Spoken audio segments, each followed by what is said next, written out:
comments in the next slide. In the spirit of reconciliation, we acknowledge that we live, work, and play on the traditional territories of the Blackfoot Confederacy, the Sikina, Kaina, Piikani, Tsuut'ina, and the Yyz Nakota Nations, the Métis Nations in Region 3, and all people who make their homes in the Treaty 7 region of Southern Alberta. For those from the Edmonton area like myself, we acknowledge the traditional lands of the Treaty 6 territory of the Cree Dene, Blackfoot, Saulteaux, Nakota Sioux, as well as the Métis. These sacred gathering places provide us with an opportunity to engage and demonstrate in leadership on reconciliation. So thank you for your enthusiasm and commitment to joining the rainforest in doing that in the spirit of writing relations.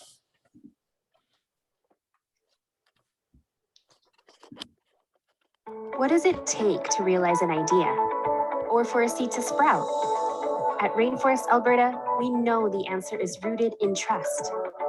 Traditionally, Albertans have cultivated their ideas in established systems. Inputs that don't fit these systems are weeded out. Opportunities for growth are missed. But now, Albertans want a dynamic landscape that can evolve organically, like a rainforest. At Rainforest Alberta, we believe a culture of trust is the fertile soil where ideas grow. Our budding innovation ecosystem is a network of relationships pulling each other up as they push forward in their own field. Trust breaks down barriers. An open, inclusive network increases collaborative innovation. Successful breakthroughs inspire new ideas. A cycle begins. Rainforest Alberta is a movement to amplify trust by cultivating honesty, inclusion, and accountability. How? Our social contract holds us accountable to demonstrate trust across the province. We meet to have honest conversations around collaboration. This leads to more inclusive spaces for everyone to fearlessly build new ideas together. By raising the standard of trust, Alberta's ideas, talent, and resources can be evergreen. Visit rainforestab.ca to sign the social contract and start growing together. So we use the 6 pillars to guide our conversations. So culture is the way we do things here, right? That's just the way day-to-day operations happen. The pillar of leadership, you know, where everybody is a leader, whether they're a formal leader or not, whether they have that formal title or not, everybody has leadership capabilities. And we want to foster that growth. We provide resources to each other. You know, we have an ask and an offer component built into these meetings where people are able to bring their issues forward. And we have engaged activities through summits and various things going on, policy and infrastructure around that that component of trust and what that looks like, you know, in building that that policy. And yeah, role models, you know, we're looking for people to come alongside others, maybe budding entrepreneurs or those baby ideas, and just really help them to grow and to reach next level. And we just have some tips around conduct. Introduce yourself in the chat, connect with individuals, you know, camera on is always nice, especially for the presenters. So they're not just looking at a camera, but they can actually see some faces. Ask questions, you know, be curious. This is a safe space. And yes, Slack is how attendees can communicate. Lunch notes for today's notes, and Lunch Without Lunch recordings are posted on YouTube. So yeah, thanks for coming, and I hope you find some value. I know I'm looking forward to the presentations today. Thanks, Amber. Thank you so much, Ruth Ann. For those of you, I guess, who don't know me, I am Amber Rowden. I'm the community storyteller at Rainforest Alberta in Calgary. So I'm very excited for today's panel. I want to start by introducing Ben. So Ben is a founding director of the YYC Data Society, a nonprofit organization dedicated to empowering Calgary's data ecosystem by nurturing grassroots communities. He has deep roots in the Calgary data scene, running the data science division of a local quantitative investment management firm, as well as playing an active role in the management of an Alberta-focused early-stage angel portfolio. We are also excited to have Akash from the Center for Suicide Prevention today, who will be talking about the Buddy Up campaign. So I'll pass it on to Ben. Awesome. Yeah, thanks so much. So I guess to give everyone a bit of expectations for the session today, we're open to have an open discussion on the state of data in Calgary right now. So we've got a few local leaders who'll be joining us to have share some of the things that are going on at the intersection of education, industry, and the community. And we'll give some updates as to what's going on in the space right now, and then hopefully open things up for a panel, for a Q&A section. But before doing that, I wanted to share an initiative that I've been working on with this, or helping Akash with, who's with the Center for Suicide Prevention, which is the Buddy Up program. So it's a really exciting, and in the spirit of Rainforest and making things inclusive and vulnerable and safe spaces. I think it's a great partnership with what he's doing, and I wanted to help bring it to the tech ecosystem here. So I'll turn it over to Akash to tell us a bit more about that program. Awesome. Thank you so much, Ben and Amber, and for the group here to allow me to come in and chat a little bit about the Buddy Up campaign here. So I'm just going to try to share my screen here and hopefully it works. So I hope you can now see my title screen there. And yeah, so won't take up a ton of your time here. I know that there's an exciting panel on that right after I'm finished here, but just to quickly go over, my name is Akash Asif. I am the External Relations Director with the Center for Suicide Prevention, and really excited to be here and to present with Rainforest, and really excited to know that Rainforest has become a Buddy Up champion as well. So before I begin, really quickly, I will say that I have listed the Canada Suicide Prevention Service number here. If you or anyone you know may need some assistance or feel uncomfortable at any point during this conversation or later on, this number has been presented here. It's also going to be on all of my slides on the bottom right as well. If you are within Alberta, you can also just call 211. It's a little bit of a shorter number to remember that you will get the proper supports with that number as well here. So I'll get right into it. I'm going to talk about our Buddy Up campaign today. I come from the Center for Suicide Prevention, which is focused on men and suicide prevention. We know that men die by suicide 3 times more than women, and the majority of these guys are actually middle-aged, so 40 to 65 years old. So Buddy Up is focused on men and suicide prevention. A really tiny, brief introduction for why I'm really passionate about this campaign. I've lost colleagues and friends to suicide in the past, and after a few beers with my buddies, I realized very quickly how many of them are struggling. So whether that's with their mental health, whether that's with thoughts of suicide, I wanted to make an impact. I wanted to do something for them to support them. And so I joined the center about 2 years ago, and really wanted to focus on creating something that resonates with guys and is focused on guys. So that is an intro to Buddy Up there. Really quickly, why are men at risk? I just said men die by suicide 3 times more often than women. One reason is because we're expected to be stoic, right? So someone who can endure pain or hardship without showing our feelings or complaining. So we're told that weakness will diminish our manlyhood. So, growing up, I heard it a lot too. Man up, or be a man, or don't cry, or grow a pair. I've heard all those things. And it's this expectation that we'll persevere through adverse situations. So just chug along and you'll make it. So due to these expectations, men are less likely than women to seek help when they are struggling. And when they don't seek that help, it often leads to suicide attempts and unfortunate tragedies. So that's a little bit for why men are at risk. In 2020, last year, the Center for Suicide Prevention launched Buddy Up. So Buddy Up is focused on promoting authentic conversations among men and their buddies. It's focused on help offering behavior, which means that the campaign targets the community and friends of someone who may be struggling with thoughts of suicide.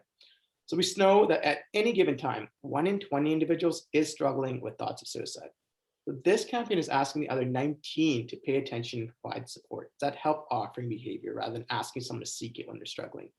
It's really asking everyone, especially men, to be courageous enough to have authentic conversations with a buddy they're worried about. And then you can learn more about the campaign by visiting buddyyup.ca. That's our website. But it really has 2 components. The first component of Buddy Up is a visual message. So for this campaign, we've developed characters who each have their own story. These characters make the campaign more approachable, so people can relate these characters to someone in their life. Who are these characters? Really quickly, we have Chris, who's a healthcare professional. He has a story. Steve is a construction worker. Liam maybe seems like he's been working from home or just in his comfort clothes. Amir, who's an office worker. Aiden, who's a young student. And Jim, who is a senior. Just recently, a few days ago, we also launched Marcos. Marcos is a dad, so you can tell it can be struggling times when you're a dad. So and in light of Father's Day a few days ago, we did release Marcos. Here is Marcos' story for this presentation. Just wanted to share one story. So Marcos is working from home and taking care of his new baby. When asked, he says he's doing okay, but is not his usual enthusiastic self. So that's Marco's story. And maybe you know someone in your life who can resonate with this story, right? Yeah, we know that you might have some difficulties, life changes when you have a baby. Well, if there's really these changes in behavior, it's important to ask your buddies, right? Ask these new dads how they're doing. Get below the surface. So that's the visual message. The second piece is a guide. This is a guide on how men can help our buddies.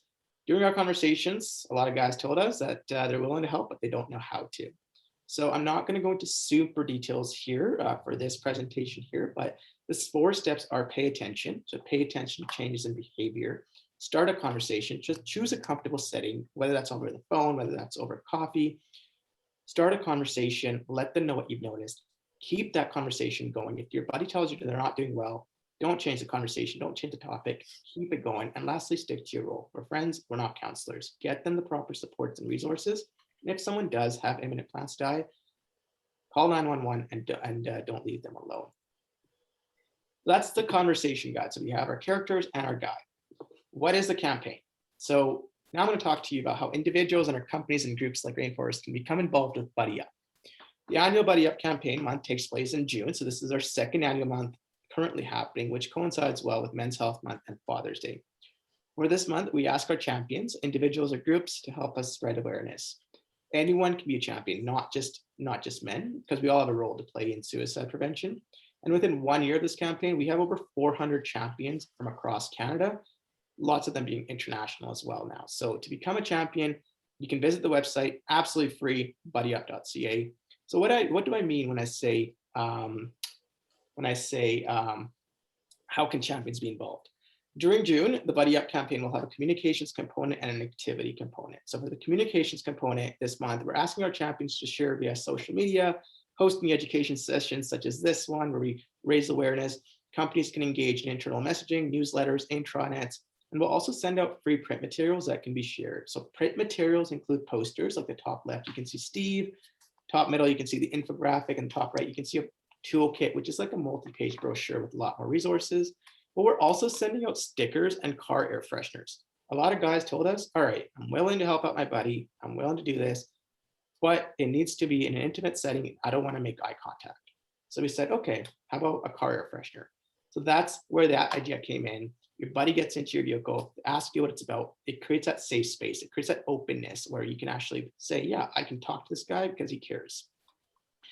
So in June, we also have the Buddy Up Challenge that encourages you to complete activities that promote mental well-being and drive connection with others. So there's 20 different activities that you can complete. There's an activity card you can find on the buddyyup.ca website. Activities are low barrier, right? So grab a coffee with a buddy or send a text to a buddy, read something and send a joke to your buddy. All these can be done physically and virtually. And you can submit your progress from the activities you've completed from June 1st to 30th on the website for a chance to win some pretty awesome prizes. So up to about $500 Amazon cards as well. So really trying to drive home that engagement. And remember, anyone can participate in the challenge. It doesn't just have to be men. So just to kind of hammer this through, this is a little bit of the challenge right there with the 20 different activities on there. Watch sports with your buddy, read and discuss with your buddy, game with your buddy, low barrier challenges. What can this look like here? So here's some pictures from last year's campaign. So on the left, you see the air freshener being used by one of our champions, Volker Steven, in their heavy machinery there. So that's the air freshener there. Stickers being used on hard hats. I mean, I have mine on the back of my phone here. Maybe you can see it or not, but that's my sticker, Buddy Up sticker. Your laptop, your water bottles, different avenues in that sense, as well as the infographic on the right there. Some other photos here, the air freshener being used in an office setting here, as well as the infographic. And on the right there, that's the Buddy Up trophy. So every year there is a customized Buddy Up trophy that one group can win. That depends on your level of creativity, impact, some other factors there. So last year's winner was Alberta's Lawyers Assistants. And so that's actually one of their board members who's holding the trophy. And they're going to be doing something similar to the Stanley Cup, where the board members hold and keep the trophy for a few days before passing it off to the next person there. So there's trophies and prizes involved. That's really the Buddy Up campaign in a nutshell. It's to promote authentic conversations among men and their buddies, and for us to support each other and to be taking care of each other. So questions about Buddy Up, and I'll put this in the chat here as well. That's my email right there, akash@suicideinfo.ca. Or you can sign up to become a champion, maybe yourself individually, maybe a group you belong to, maybe a company, by going to buddyyup.ca. And like I said, no minimum expectations, no costs, just trying to raise awareness here. So hopefully that wasn't too much information there, but that's what I'll stop right there. Awesome. Thanks so much, Akash. And yeah, I just wanted to really drive home the point that, you know, we have an ecosystem here in Rainforest, and in, you know, what we'll be talking about next in the data ecosystem. And part of that is, you know, we have shared professional interests, but, you know, there's also a lot of friendships and connections and personal connections that we've made. And I know that I've made, and I'm sure everyone else has over time, kind of in these spaces. And I think that's why I just, you know, I won't say anything more, but that's one of the main driving forces, I think, for me, for wanting to support these types of initiatives. And that, you know, thanks Akash, and thanks to Rainforest for sharing your notable microphone. Thank you. So with that, we'll kind of move on into the next segment of today's Lunch Without Lunch, and that's going to be discussing the state of data in YYC. So as I alluded to, we've kind of got three main themes. We have the theme of community, the theme of industry, and the theme of academia. I've got Danielle Gifford and Dr. Wesley Willett, who are going to join me in this conversation. But to start off, I want to tell you guys about, you know, the community side of things and the YYC Data Society. And I don't think that there's a better way for me to, I have a slide deck that I'll share, but I don't think that there's a better way for me to describe this other than to tell the story of our founding and kind of the origin story of the Data Society. So rewind time to the, you know, before times of COVID, and I was sitting having a beer at the Calgary Folk Music Festival, sharing a beer with someone from the data community, and he gestured kind of, you know, to the bands and everyone that was playing, and he said, you know what, Ben, like, we should do this for Calgary. We should get all the data people together and have a big data party. And I smiled and I said, yes, of course, that sounds great. But in my head, I was thinking, you know, right now the data community is fractured.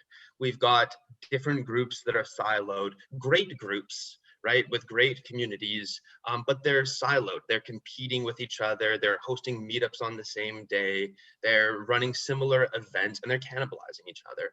And I said, like, listen, like, I didn't say this, but I thought, like, we're not in a place, we're not a cohesive ecosystem yet.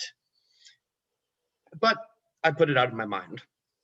Fast forward a few months, and Teresa Smith, one of the other co-founders of the Data Society, got a few meetup organizers and community leaders together and pitched us on this idea of running the YYC DataCon, running a convention by the community for the community, to highlight some of the advancements of, you know, data science and data engineering in Calgary. And once again, you know, I doubted for the second time. I said, yeah, we've been, you know, the meetup organizers and the community leaders have been meeting and communicating better, but there's still not enough people. You know, we'll maybe get 100 or 50 people together and have a nice chat with a few, you know, presenters, but it's mostly going to be kind of like that core group that we see all the time.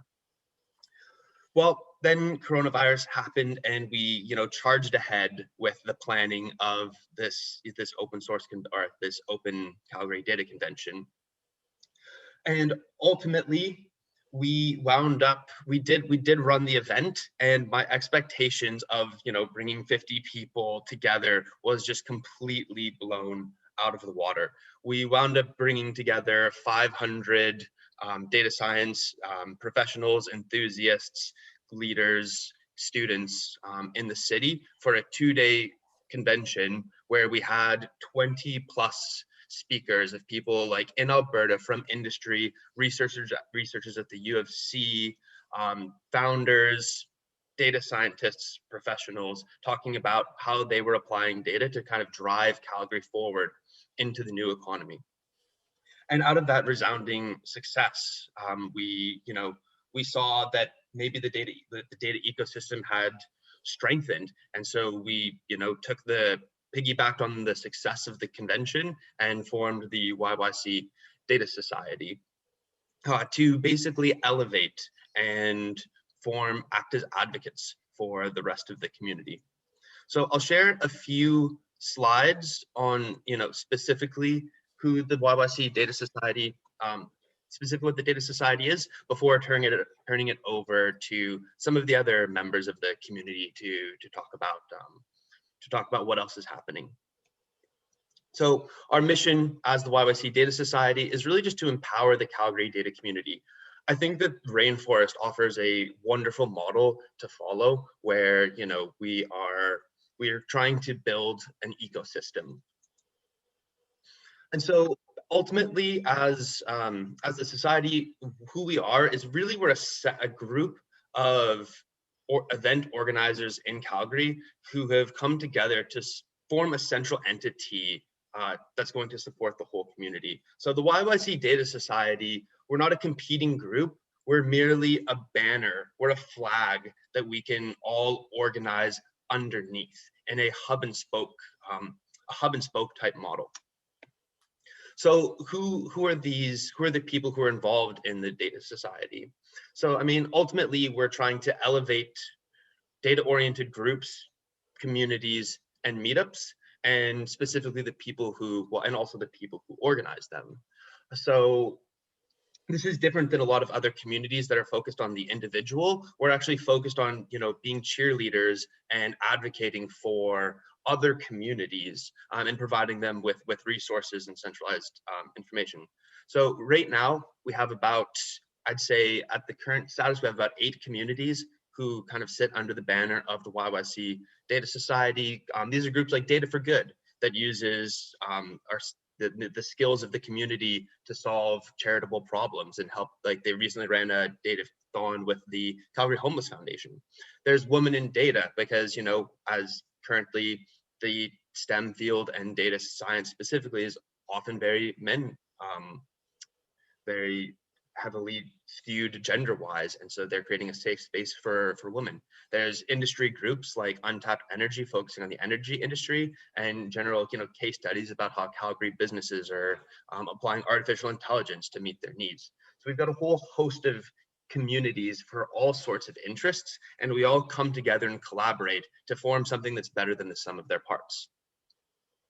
As far as the individuals are concerned, these are data scientists, statisticians, engineers, business analysts, lots of students, non-technical, but people who work in tech, like technology managers, product owners, lots of startups. So, we're open to everyone, and, hope to make it a space that, there's something for everyone. And, where we are in our journey is still pretty new. The DataCon happened in March of 2021. And so we're still at the beginning of this journey. And, where are we going to go from here? I see us, we're going to start centralizing some of the community resources and knowledge. We're looking to collaborate with partners like Rainforest, like Platform, like Calgary UX on, larger initiatives that we can undertake as a community. And ultimately, maybe above all else, is that we're here to act as cheerleaders and advocates for other members of the community, for other groups.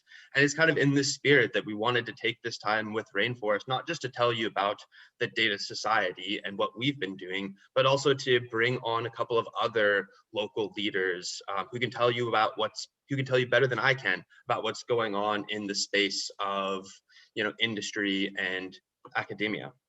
So, whoops, let me just stop presenting. So I'm going to turn it over now to Dr. Wesley Willett, who's joining us from the U of C, who can tell us a little bit more about how, the educational institutions are helping to drive Calgary into the new economy. So Dr. Willett is an associate professor of computer science at the University of Calgary, where he holds the Canada Research Chair in Visual Analytics. His interests span information visualization, social computing, new media, and human-computer interaction. And his research focuses on pairing data and interactivity to support collaboration, learning, and discovery. So he leads the U of C's Data Experience Lab. He's a member of their Interactions Lab. And recently we should celebrate the fact that he was awarded the Faculty of Sciences 2019 Excellence in Research Scholarship Award for his early career. So really excited to hear about what he has to tell us and how he's going to help us teach us about what the U of C is doing to empower the data ecosystem. Excellent. Thanks a lot, Ben. Let me go ahead and share really quickly. Hopefully folks can see a set of slides. So I wanted to just take a couple of minutes to introduce folks who might not be familiar with the data science programs at Calgary to the set of programs that we've been building over the course of the last couple of years. I joined the U of C back in 2015. At that point, the university had the building blocks of a really interesting data science program, folks in computer science and in math and statistics and over in the business school. But it's only in those last 5 years or so that we have started to put those together into a cohesive set of data science oriented programs that I think have a lot of value. And we're really starting to churn out students who have the skill set to serve data oriented businesses.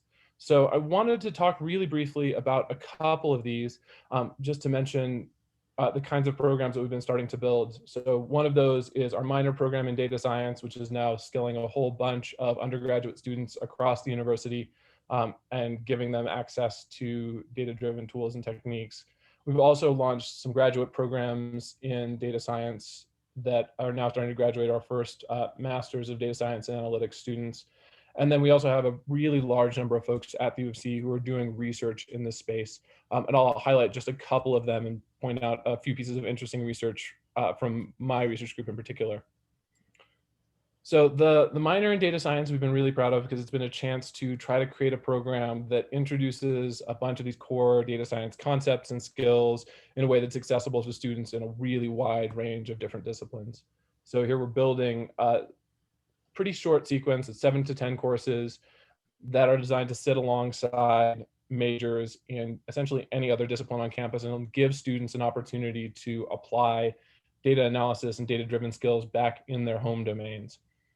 And so this we launched a couple of years ago now, and we're seeing our first crop of students who are graduating with their data science minors this year. We also have a series of introductory thinking with data courses that are aimed to give some of these initial skills to students from across campus that are now serving over 500 students a year, mostly from fields outside of computer science. And we're planning on building off of this to launch a data science major, hopefully in the next year to year and a half. We're in the process of reaching out to the province for approval on that. And we're optimistic that we'll be actually graduating students with data science majors in the next couple of years from our undergraduate programs. The other place where we've seen a lot of growth has been around professional grad programs in data science. So we've built out what I think is a pretty interesting and flexible stackable certificate program where professionals can come in and either earn a graduate certificate in data science by taking a series of 4 courses, or stack that with another set of 4 courses in an applied area to get a graduate diploma. And finally, people are able to add a research internship and specialized topics courses on top of that to get a Master of Data Science degree. This is structured so folks can do this in a year if they're doing it full-time, taking a series of courses in the fall that will give you the certificate, then specializing in the winter and doing a diploma that can specialize you in core data science, and that's led by folks in computer science and our math and statistics programs. Or they can get specializations from folks in the business school focusing on business analytics. And we've also launched a program in the last year that is run by folks out of the Cummings School of Medicine that's focusing specifically on health and biostatistics applications of data analysis tools. And then finally, folks who are interested in completing a complete master's degree can continue on into the summer and take a series of integrated topics courses, plus an internship or a capstone research project in order to get that master's degree. So this has been a really rapidly growing and competitive program. Just over the course of the last 4 years, we've ramped up from an initial test cohort of about 30 students back in 2018 to be doing 3 cohorts of 50 students each in 2021. And we've been getting a lot of demand for this. So this most recent cycle, we received over 1,000 applications for those 150 slots. And we're expecting to grow even more in the next couple of years, limited mostly by our ability to scale up and hire excellent people to teach some of these courses to this many new students. So that's been particularly exciting. On the other hand, we also have and have had for a long time a really rich set of faculty members across the university who are doing research in the space. And that includes a bunch of folks in the Department of Computer Science. We have one of the strongest visualization and human-computer interaction research labs in Canada, as well as a bunch of really interesting people doing data analytics work and data mining work.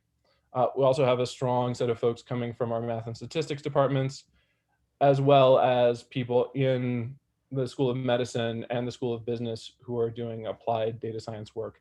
There are also a large number of people from other disciplines around campus as well who are going to be adding in to the program more officially in the coming years. I also wanted to just highlight some of the interesting and unique resources we have at the U of C. So our Taylor Family Digital Library, for example, has been really active in trying to build the capacity to support this kind of research across campus and with the broader data community in Calgary. So Lab Next at our library actually is particularly well staffed for a university data program. We won't be ringing for too much longer here. Sorry about that. But so we have access to one of the largest data visualization walls in Canada, access to data management support for sharing data with organizations inside and outside of the university, as well as a really strong spatial and numeric data services organization for handling GIS data.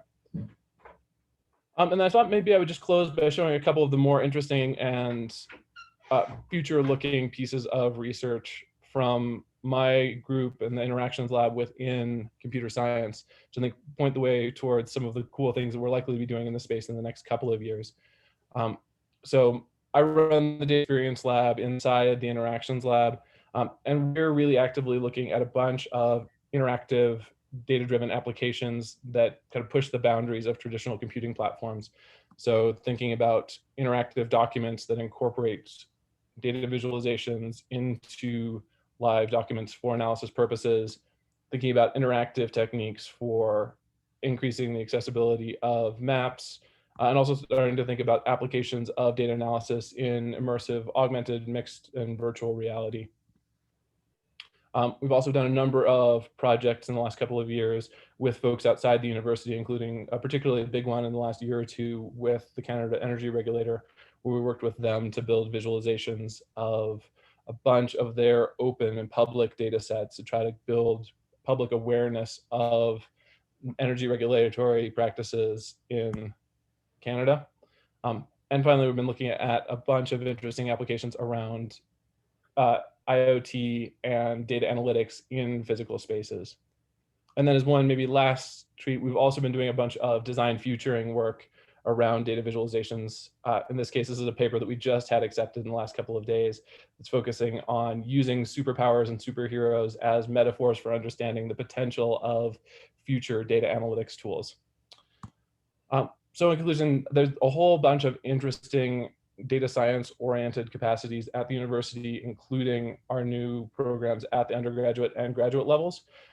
For folks who are students or who are interested in thinking about reskilling in this space, we have a bunch of possible programs that you might be able to benefit from. For folks who are coming in from outside and maybe interested in hiring folks who have these capabilities, there are new crops of students coming each year in the pipeline that are going to be getting bigger and bigger and bigger. So we're really excited to have this growing ecosystem in Calgary who's going to be looking for those students.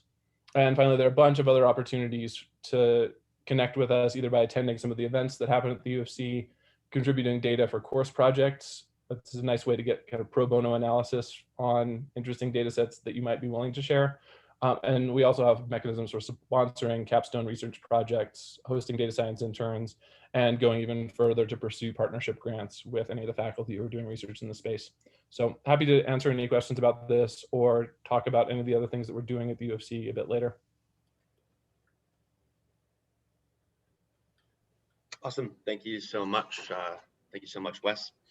And so for, I guess, one thing that I forgot to mention is how to get in touch with the YYC Data Society. I'll send some links into the chat, but the easiest way, if you're learning about how to get engaged with any of the communities in the society or any of the events that are going on, you can just search YYC Data and you'll find us. So I'll plug that as well. And so now we've kind of heard from some of the grassroots ecosystems, and we've heard from some of the educational ecosystems. And so now I wanted to turn it over to Danielle Gifford, who is who's the senior manager at AltaML's Applied AI Lab, and she's also a community leader, and she's the Calgary City lead for Women in AI Canada. And so since the beginning of her career, Danielle's worked in and with startups focusing in deep science and technology, largely from pre-seed to Series A. So she's experienced both an acquisition and a failure, and that taught her how to be gritty, take calculated risks, move fast, and fail forward. So today, in addition to her role with Women in AI Canada, she's leading the Applied AI Lab, which is an $8.25 million industry-led initiative that seeks to bridge the gap between the academic spaces and applied artificial intelligence, alongside partners such as Suncor, ATB Financial, Spartan Controls, and TransAlta. So with that, I'll turn it over to Danielle to let us know about what state of data is in industry right now. Awesome. Thanks so much, Ben. I don't know why it always feels weird when you have someone introduce you. It's like listening to yourself on recording or something. I'm like, oh yeah, I guess that is me. But really excited to be here. This is actually my first time at Lunch Without Lunch with Rainforest. So excited to be a part of the community. I'll talk a little bit about women in AI first and then move more towards kind of the Applied AI Lab.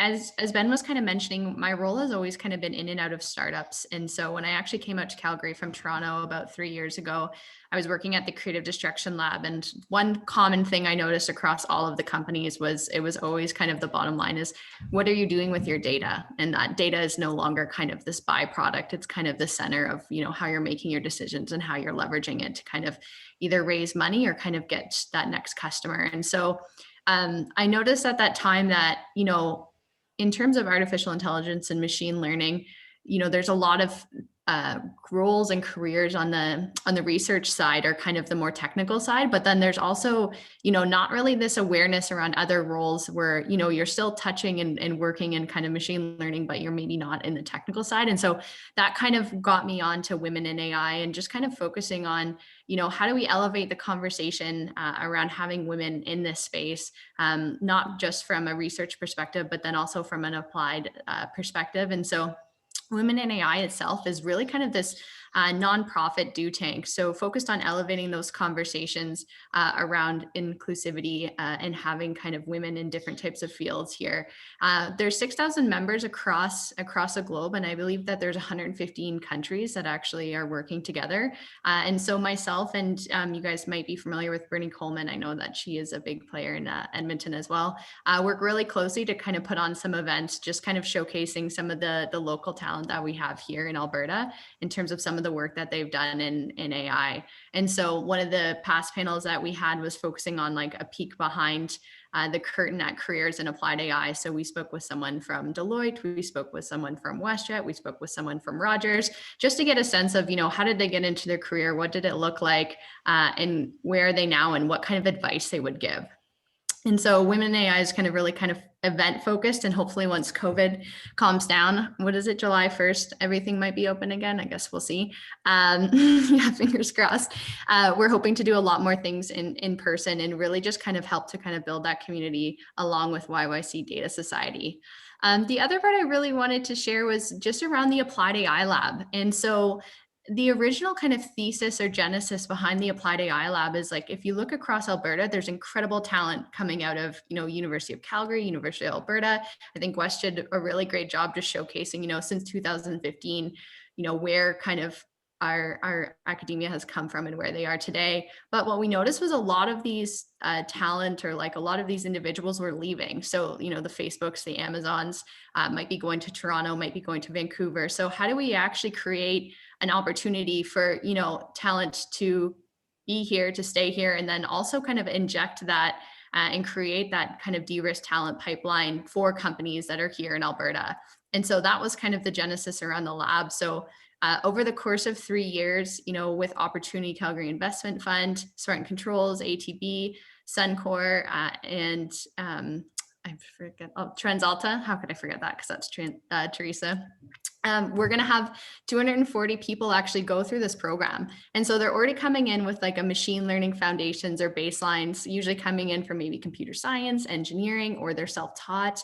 They could be transitioning from their career. They could be earlier in their career. And what we look to do is actually give them the opportunity to focus on projects in machine learning. And so we scope the projects with the partners and they work on their data sets in their environments, and they get to actually see a machine learning project kind of from beginning to end. So not only scoping the problem, seeing the opportunity, but actually building out the pipeline and thinking of, how do you effectively communicate this information to maybe a technical audience or a senior leadership team? And what does that really kind of look like? So if anyone has ever been in some data science presentations, sometimes there'll be things like a confusion matrix, or there'll be something like an F1 score. And so that's really exciting, but what does that mean at the end of the day to certain stakeholders? And so with the Applied AI Lab, we're looking to launch people into their careers.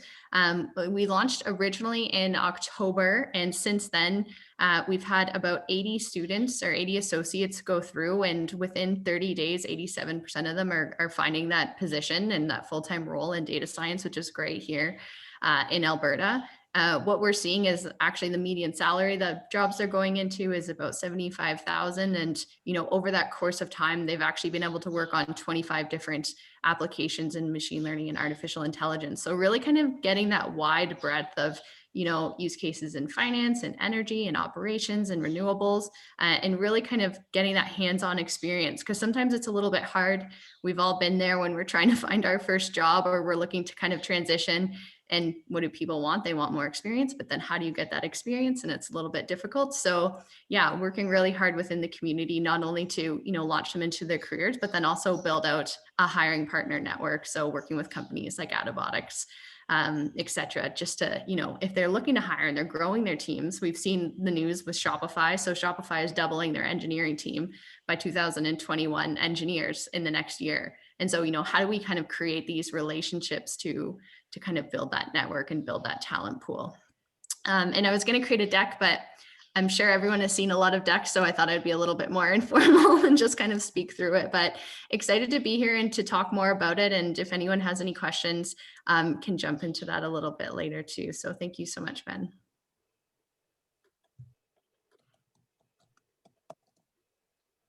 Awesome. Well, I think that we're hoping to have a bit of time for a few questions. I know that we got networking starting up here right away. So maybe if anybody wants to unmute and ask a question to any of us who have spoken, just feel free to unmute and ask a question, and maybe we'll take a couple before starting networking. I have a quick question for anybody that wants to pick this one off, Ben. Is there a predisposition to focusing on Alberta as it relates to all of these things in terms of jobs and skills and local software? I know that it's important to collaborate across the entire country and the world for that matter, but is there a predisposition with anybody here in the panel? I can speak personally for the YYC Data Society, and that we are focused exclusively on actually Calgary ourselves, and then hoping to establish relationships with our partners and friends in Edmonton as well. But we've kind of taken a, local first, be cheerleaders for what's going on in your backyard, and really highlight that. That's just been our approach specifically. I'm sure that the other panelists can have their own perspectives. Yeah, I know with the Applied AI Lab, it is very much like a Calgary and Alberta focused initiative. So it's very much like kind of building this talent pool and keeping them here in Alberta. And so one thing is, you know, this working in and out of startups, like the startup community is near and dear to my heart. So it's like actually kind of connecting in with not only, you know, companies that have been here for a while, like, you know, the Suncors, but then also these emerging companies that are growing and scaling their data science teams, and what types of talents are they needing, and, you know, what types of skill sets. So I have a predisposition to like want to keep everyone in Alberta, and also being, I guess, from Toronto. My mom doesn't love it. I told her I wasn't coming back, but yeah, in terms of the Applied AI Lab, we want to try and keep everything, you know, here in Alberta and help grow the economy that we have here. If I could offer, Peter, thank you for the question. Technology Alberta offers a program sponsored by the government of Alberta, advanced education for the entire province. And so we're working with tech companies that are in need of hiring.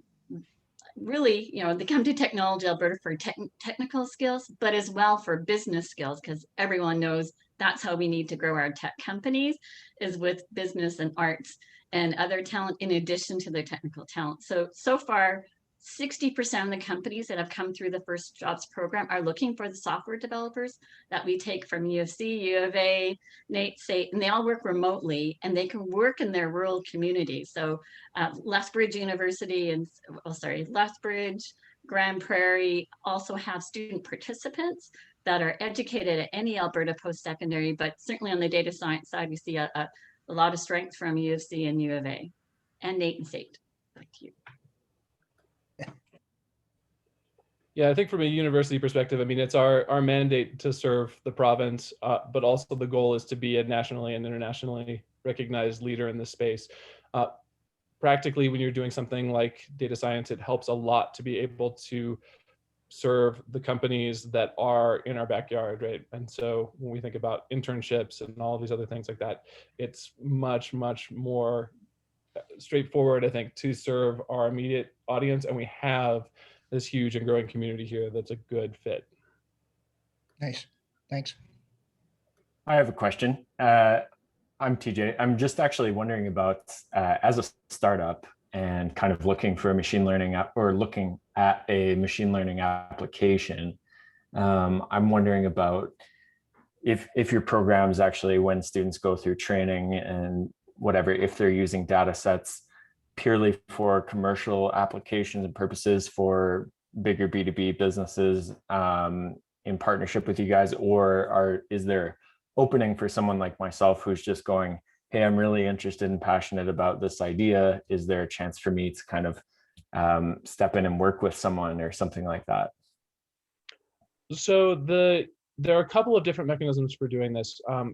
The larger scale internships probably calls for a company that has the infrastructure to actually do that hosting.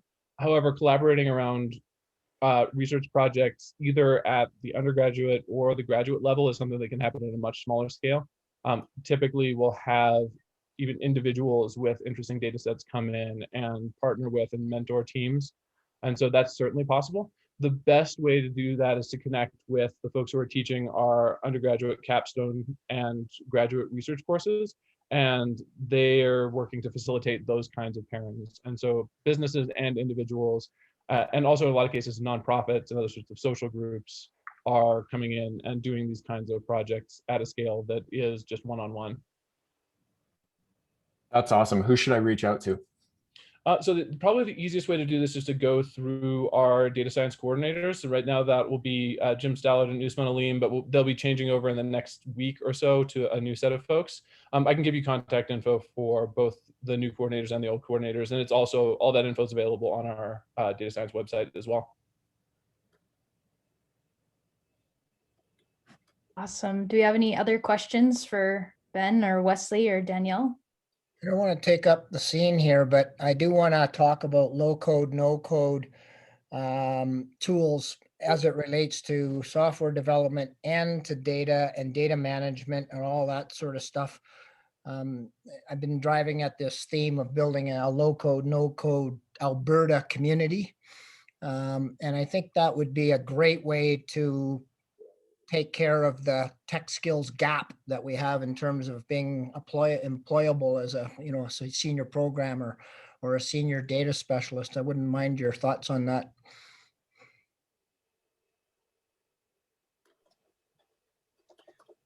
Yeah, I can field some of this. Yeah, I definitely say from the grassroots side of things, the experience level of people that we get at, you know, kind of across the meetups and across the communities varies pretty wildly from people who are just getting started and looking for some information and maybe heard about this thing called machine learning to, you know, deep learning researchers who have PhDs, and trying to bridge some of that gap and create content that's applicable to everyone is a real challenge.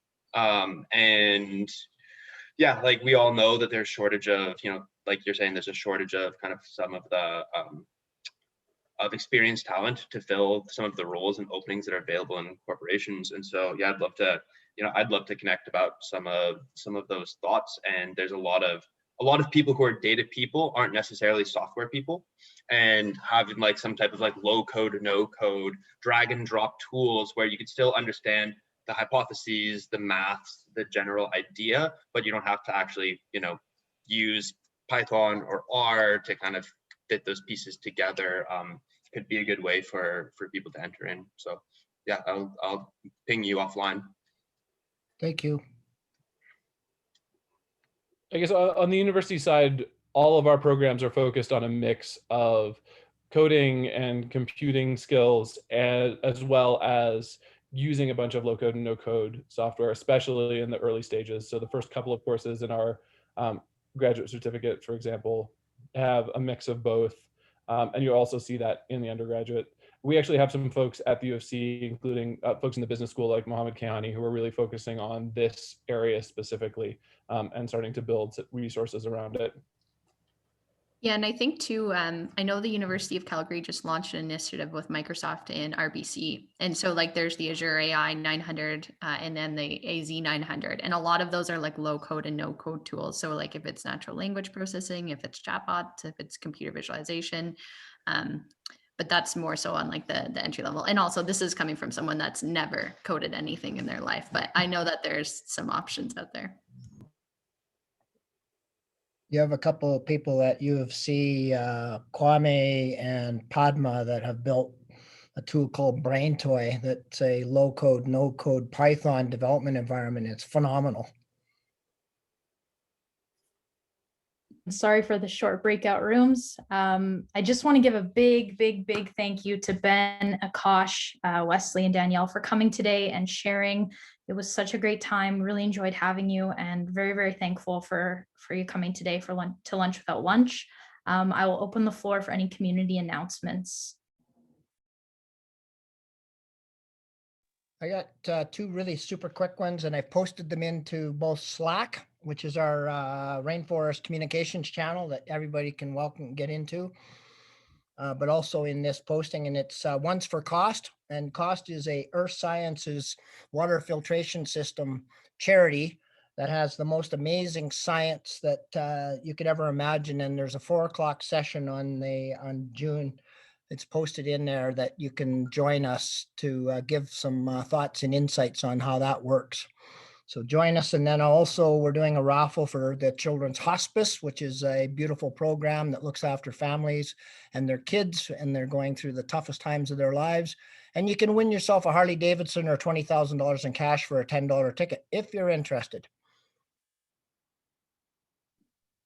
Awesome. Thank you, Peter. Yeah.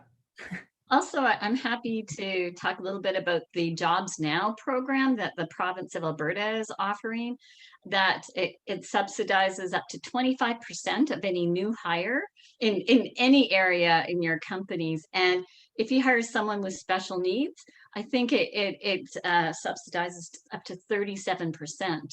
So I know Peter's done an amazing job being a champion for autistic individuals that can become the next, what's that gentleman who owns Tesla? Isn't he on the autistic spectrum?